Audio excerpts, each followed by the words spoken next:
यूं तो दुनिया में कई तरह के मिरेकल्स हैं और हम सभी उन मिरेकल्स के बारे में पढ़कर, सुनकर उनके बारे में और जानने की इच्छा रखते हैं। पर एक सबसे बड़ा मिरेकल शायद हमारा खुद का ब्रेन है। इसी ब्रेन के जरिए हम तमाम चीजों पर रिसर्च करते हैं, पर कई बार हम अपने ही ब्रेन की कद्र नहीं करते। हम ये जानते ही नहीं कि ये कितना कॉम्प्लेक्स है और हर काम करने में हमारे ब्रेन के कितने अलग अलग हिस्से शामिल होते हैं। तो बात जब ब्रेन की हो रही है तो आज की ऑडियो बुक समरी भी इसी से रिलेटेड है। तो आज की ऑडियो बुक समरी है brain rules bye John मेडिना। Doctor John मेडिना एक मॉलिक्यूलर बायोलॉजिस्ट, प्रोफेसर और ऑथर हैं। वो टेलरिस रिसर्च इंस्टीट्यूट के फाउंडिंग डायरेक्टर हैं, जिन्होंने बच्चों के कॉग्निटिव डेवलपमेंट पर ध्यान फोकस किया है। मेडिना एक बेहतरीन टीचर रहे हैं, जिन्हें कई अवार्ड से नवाजा गया है। उन्होंने साइकोलॉजी के बारे में 10 से ज्यादा किताबें लिखी हैं। आज की ऑडियो बुक समरी में आप ब्रेन के रूल्स को जानेंगे, जो आपके ब्रेन की पूरी पोटेंशियल को हासिल करने में आपकी मदद करेंगे।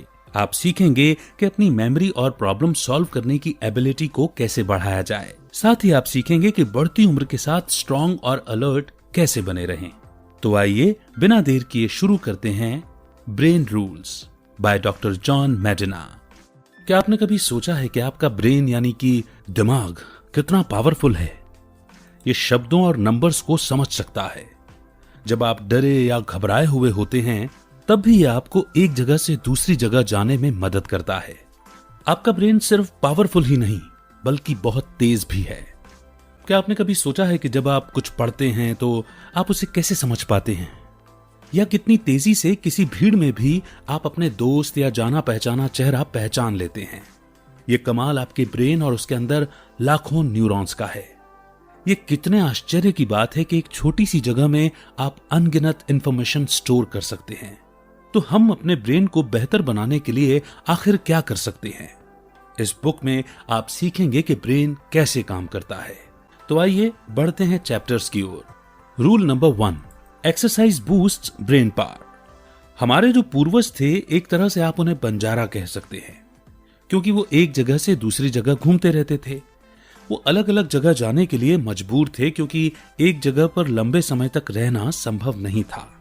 उन्हें कई तरह की मुश्किलों का सामना करना पड़ता था, जैसे उनके पास खाने की या लकड़ी की कमी हो जाती थी, जंगली जानवर हमला कर देते थे, या मौसम हमेशा बदलता रहता था। ऐसी कंडीशन का सामना करते हुए आगे बढ़ते रहने से ब्रेन को तेजी से डेवलप होने में मदद मिली। लेकिन अगर आज की बात करें तो हमारे पूर्वजों की तुलना में हमारी लाइफस्टाइल और रहन सहन बिल्कुल अलग है। आज हम अपनी सीट से हिले बिना कई घंटों का सफर तय कर लेते हैं। कई तरह की मशीन ने हमारा काम आसान बना दिया है। हाँ, हमारा बुढ़ापा कैसा होगा, हमारी लाइफस्टाइल का इस पर गहरा असर होता है। अगर आप एक सुस्त जीवन जीते हैं, यानी इनएक्टिव हैं, और आपने अपनी जिंदगी का ज्यादातर समय सोफे पर लेटे हुए बिताया है, तो इसमें कोई शक नहीं कि आप बढ़ती उम्र के साथ ढलने लगेंगे। लेकिन अगर आपने एक एक्टिव लाइफस्टाइल अपनाई है, तो आप 75 के होने के बाद भी चुस्त और फुर्तीले बने रहेंगे। कई स्टडीज ने यह साबित किया है कि जो लोग एक्टिव लाइफस्टाइल अपनाते हैं, वो मेमोरी, लॉजिक, प्रॉब्लम सॉल्व करने की एबिलिटी और बातों को समझने की पावर में सुस्त लोगों की तुलना में काफी आगे होते हैं। अगर आप भी आलसी और सुस्त हैं तो उदास ना हो, क्योंकि रिसर्च करने वालों ने गौर किया तो पाया कि एक्सरसाइज प्रोग्राम को फॉलो करने के बाद इनएक्टिव लोगों की मेंटल एबिलिटी में काफी इंप्रूवमेंट होने लगा था। खुद को एक्टिव बनाए रखते हैं तो आप पॉजिटिव विचारों और एनर्जी से भरे होते हैं। लेकिन जहां आपने खाली बैठना शुरू किया तो आपके माइंड में शैतानी ख्यालात घर करने लगते हैं और आपको नेगेटिव विचारों से भर देते हैं, जो आपके दुख और तकलीफ का कारण बनता है। लेकिन उनके लिए अब भी उम्मीद बची है। हर रोज सिर्फ 20 मिनट की एक्सरसाइज भी आपके हेल्थ और मूड में पॉजिटिव बदलाव लाने की ताकत रखता है। Survival. Rule number 2, the human brain evolved too. हमारे पूर्वजों ने कठोर वातावरण से बचने के लिए सिर्फ अपनी बॉडी का ही नहीं, बल्कि अपने दिमाग का भी बहुत इस्तेमाल किया। वो सिंबॉलिक रीजनिंग का इस्तेमाल करते थे। सिंबॉलिक रीजनिंग वो कला है जो हमें जानवरों से अलग बनाती है। ये उन चीजों को देखने की एबिलिटी है जो सच में मौजूद नहीं है। सिंबॉलिक रीजनिंग ने हमारे पूर्वजों को एक दूसरे के साथ बातचीत करने में, और अगर आगे कोई खतरा है तो हमें सावधान करने में मदद की है। ये तो शुक्र है कि समय के साथ इंसान में कई बदलाव और डेवलपमेंट हुए और कुछ ऐसे सिंबल बन गए जिन्हें दुनिया के किसी भी कोने में कोई भी समझ सकता है। जैसे रेड सिग्नल का मतलब है स्टॉप, थम्स अप का मतलब है ओके वगैरह। हम कई फील्ड में जैसे लैंग्वेज, आर्ट, पोएट्री में भी सिंबॉलिक रीजनिंग को यूज करते हैं। फिर भी हिस्ट्री ने इसे अनदेखा कर दिया। जब ईस्ट अफ्रीका में हमारे पूर्वजों ने एक छोटी सी आबादी से धरती पर जिंदगी की शुरुआत की थी, तो आज आबादी 7 अरब तक कैसे पहुंच गई? तो इसका जवाब है बदलाव। इससे लड़ने के बजाय हमने बदलाव के साथ ढलना और उसे अपनाना सीखा। स्मिथसोनियन म्यूजियम में ह्यूमन ओरिजिन्स के डायरेक्टर रिचर्ड पॉट्स इस थ्योरी को वेरिएबिलिटी सिलेक्शन थ्योरी कहते हैं। ये थ्योरी बताती है कि हमारे ब्रेन में 2 पावरफुल विशेषताएं हैं। पहला, हम जब गलतियां करते हैं तब हम सचेत हो जाते हैं, और दूसरा, हमारा ब्रेन हमें उनसे सीखने की परमिशन देता है। इस एबिलिटी ने हमारे पूर्वजों को बिना किसी मदद के तेजी से बदलती हुई कंडीशन को झेलते हुए आगे बढ़ना सिखाया। एक और चीज जो हमें जानवरों से अलग बनाती है वो है बायपेडलिज्म। ये वो एबिलिटी है जो हमें 2 पैरों पर चलने और हाथों को दूसरे काम के लिए इस्तेमाल करने की क्षमता देती है। लेकिन सबसे बड़ा फैक्टर जो इंसानों को औरों से अलग करता है वो है हमारे ब्रेन का प्रीफ्रंटल कॉर्टेक्स। प्रीफ्रंटल कॉर्टेक्स खास तौर पर प्रॉब्लम को सॉल्व करने, ध्यान फोकस करने और नेचुरल सेंस या इंट्यूशन को कंट्रोल करने के लिए जिम्मेदार होता है। Attention. Rule number 3, we don't pay attention to boring things. हमें चीजों को सीखने के लिए ध्यान यानी अटेंशन देने की जरूरत होती है। आप जितना ज्यादा ध्यान किसी चीज पर देते हैं उतना ही ज्यादा आप उसे याद रख पाएंगे। अब हर क्लासरूम और ऑफिस में एक सवाल जरूर पूछा जाता है कि किसी का अटेंशन कैसे बनाकर रखा जाए। बहुत सारी चीजें हमारा ध्यान भटकाती हैं। मान लीजिए कि आप कुछ पढ़ रहे हैं और तभी आपका कुत्ता आपके साथ खेलने लगता है या आसपास से कई गाड़ियां गुजरती हैं वगैरह। जहां भी हमारा ध्यान होता है मेमोरी वहां अपना असर डालती है। इंटरेस्ट का भी अटेंशन के साथ एक कनेक्शन होता है।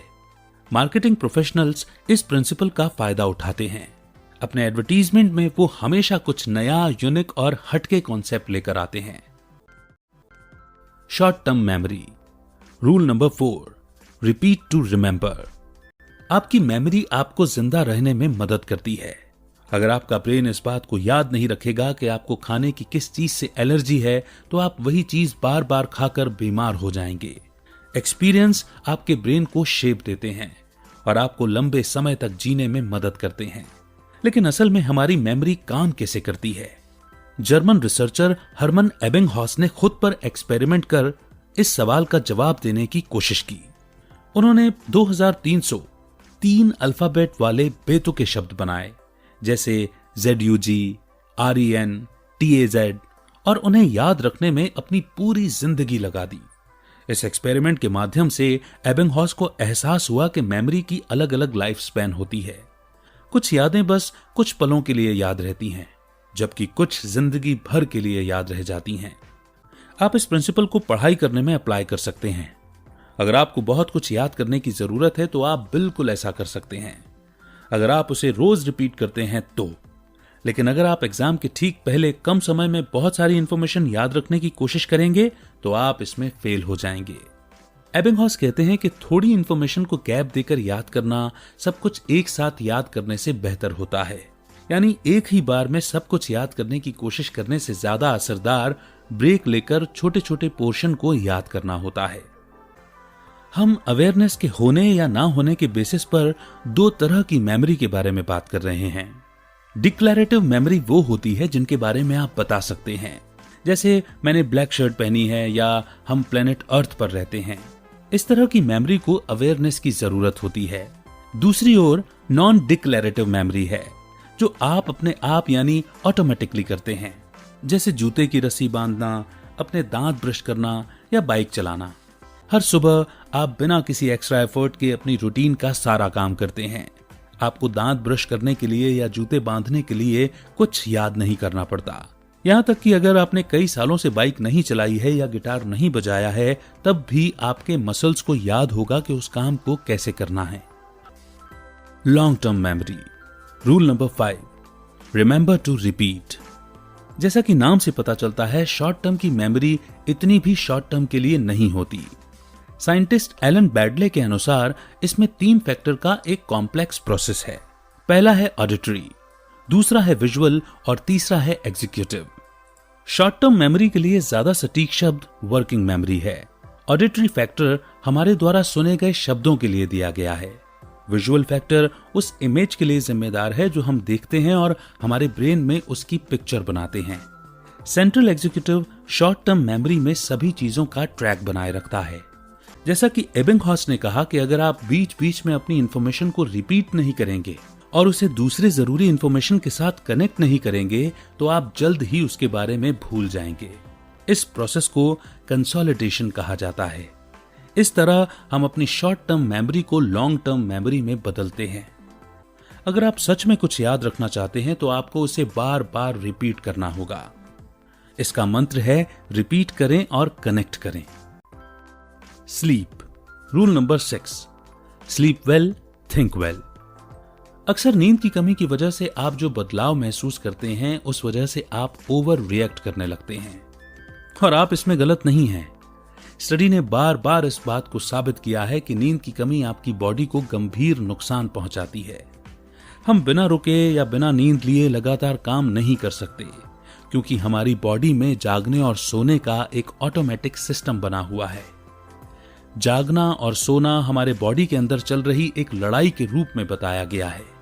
ये लड़ाई प्रोसेस सी और प्रोसेस एस के बीच में है। प्रोसेस सी उन हार्मोन्स और केमिकल से बना हुआ है जो आपको जगाए रखने का काम करते हैं। दूसरी ओर प्रोसेस एस उन हार्मोन्स और केमिकल से बना है जिनका काम है आपको सुलाना। इस लड़ाई में जो प्रोसेस ज्यादा हावी होता है उसके हारने की पॉसिबिलिटी ज्यादा होती है। लेकिन ऐसा क्यों? ऐसा इसलिए है क्योंकि आप जितने लंबे समय तक जागते रहेंगे उतनी ही आपको ज्यादा नींद आने लगेगी, क्योंकि आपकी बॉडी बहुत थक चुकी होती है। यहां तक कि दोपहर में झपकी लेना भी रिसर्च करने वालों के द्वारा हेल्दी माना गया है। झपकी लेने का मतलब ये नहीं है कि आप आलसी हैं या ज्यादा सो रहे हैं। हमारी बॉडी को बस कुछ देर आराम करने का मौका चाहिए, फिर चाहे वो कुछ मिनटों का ही क्यों ना हो। नासा द्वारा किए गए एक स्टडी से पता चला है कि 26 मिनट की झपकी लेने के बाद एक पायलट की परफॉर्मेंस 34% बढ़ गई थी।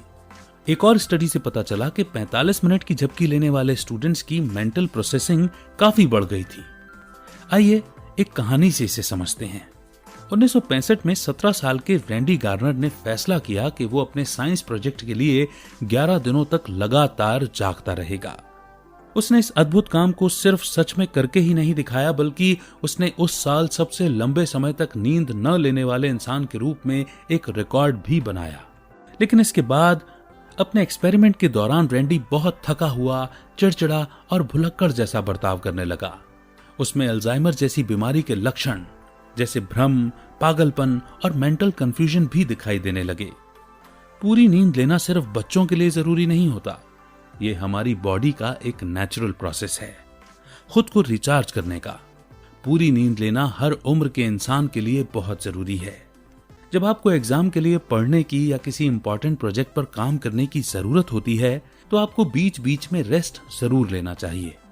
तो दोस्तों, इसी के साथ ये अद्भुत ऑडियो बुक समरी यहीं पर समाप्त होती है और हमें अपने ही ब्रेन के बारे में लाजवाब लर्निंग्स देकर के जाती है। आपने इस बुक में ब्रेन के 6 रूल्स के बारे में सीखा जो आपकी जिंदगी बदल सकते हैं।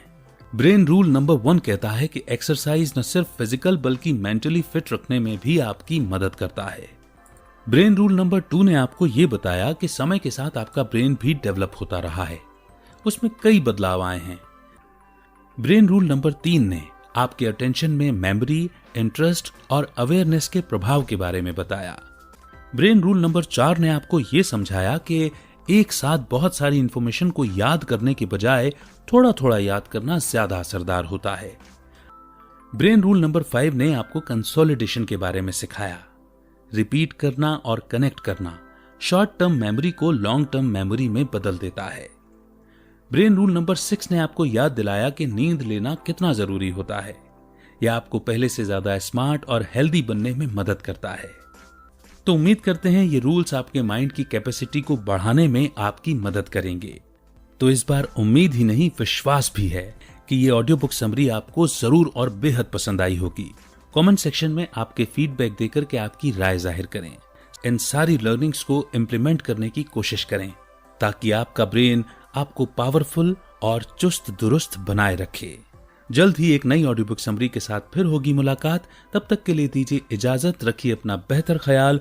नमस्कार, जय हिंद, जय भारत।